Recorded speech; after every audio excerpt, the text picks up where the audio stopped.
What's going on, you guys? Today we are learning how to do the 3-cone drill. This is an agility drill designed to test your forward and backward change of direction, as well as your ability to accelerate and change direction laterally. I'm gonna show you how we have it all set up.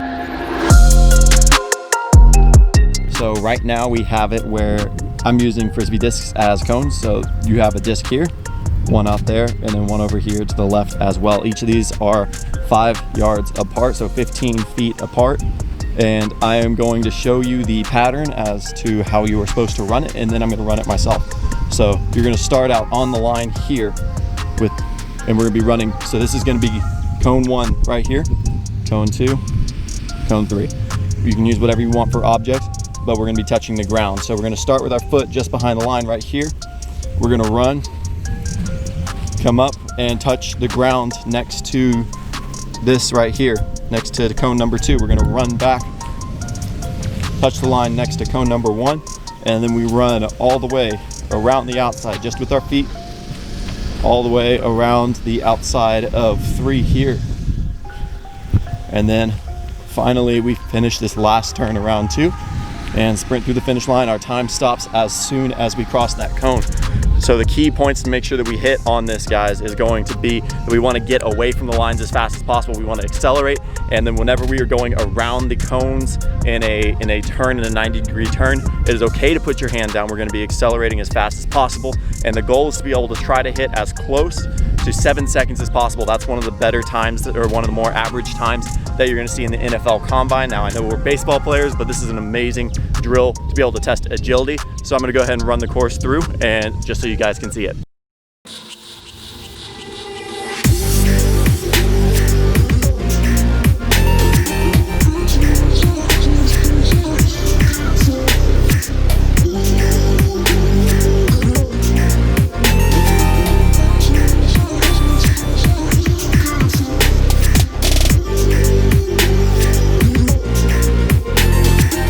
All right, so that's the 3-cone test. That's kind of like a 60 to 70% effort run right there. I just have a super slick surface today, so whenever you guys do your test, make sure you've got a dry, non-slip surface, or you've got some cleats on or something that you're gonna be training on, because we're gonna be using this drill to train all the time.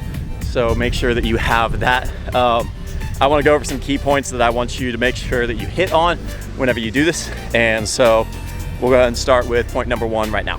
All right, so key point number 1 is going to be how you launch off of the line. So whenever we come and touch the line here, number 1 key point is that we want to get to the line and off of it as fast as possible. We do not want to come touch and then take a second step with this leg right here. That's very inefficient for us.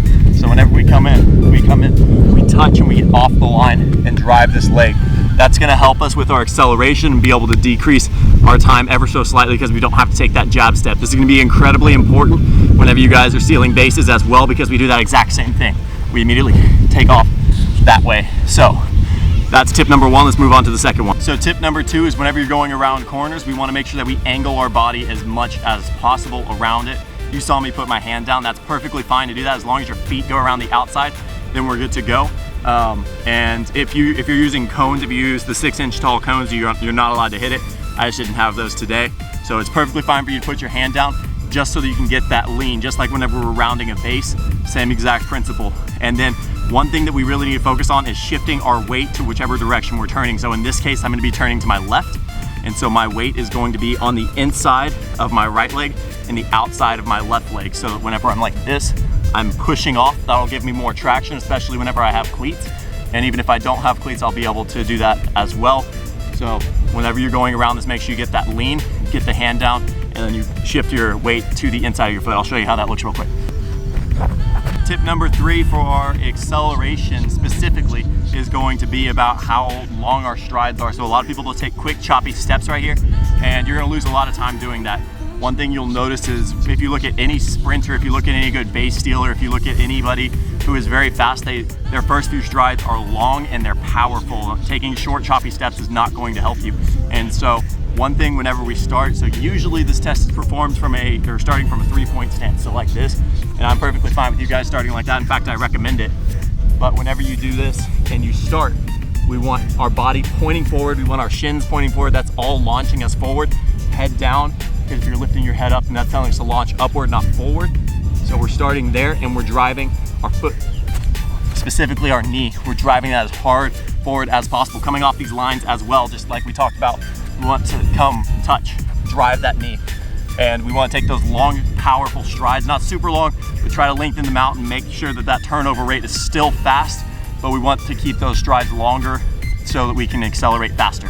So that's basically going to be it for the 3-cone test right now. We'll work on more technique as we go through. We'll also be using things such as bands to make this a little bit more difficult so that we can get used to driving our legs, getting that separation of feet that we talked about. And ultimately, it's just going to help make you a better athlete. This is going to be your initial test, and you'll be testing very frequently to make sure that we are progressing as well. And so, like I said, aim for that 7-second score. If you don't hit that, that's perfectly fine. That doesn't mean that you're bad. That just means that we have an opportunity for improvement. So make sure you go hard. Remember, you're competing with your future self, and let's get after it, guys.